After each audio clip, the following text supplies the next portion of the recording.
Hello అండి, welcome back to my channel. Summer start అయింది, పిల్లలు ఇంట్లోనే ఉంటారు.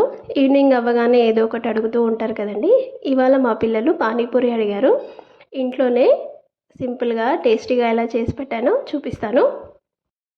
ఒక మిక్సీ జార్ తీసుకొని అందులో కొద్దిగా కొత్తిమీర, కొద్దిగా పుదీనా, చిన్న అల్లం ముక్క, ఒక ఎండుమిర్చి వేసుకున్నాను. పచ్చిమిర్చి అయినా సరే వేసుకోండి, మీ ఇష్టం.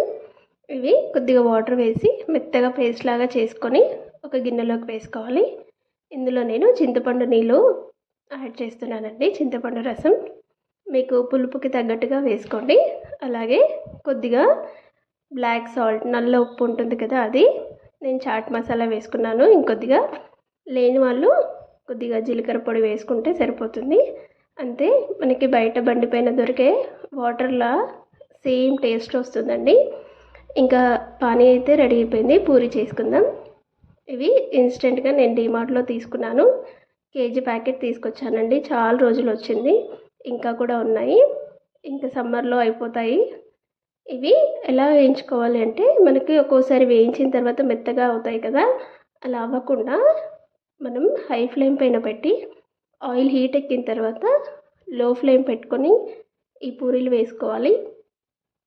కలర్ మారుతుంది చూసారా, అలా కలర్ వస్తేనే మనం వాటిని ఆయిల్లోంచి తీసిన తర్వాత కూడా అలాగే రౌండ్గా ఉంటాయి, లేదంటే మెత్తబడిపోతాయి. మనం తొందరగా వేసి తీసేయడం వల్ల లోపల వరకు ఉడకవు, పచ్చి పచ్చిగా ఉండి మెత్తబడిపోతాయి. చూడండి, ఇలా రౌండ్గానే ఉంటాయి. కలర్ అలా వచ్చేంత వరకు వేయించుకోండి.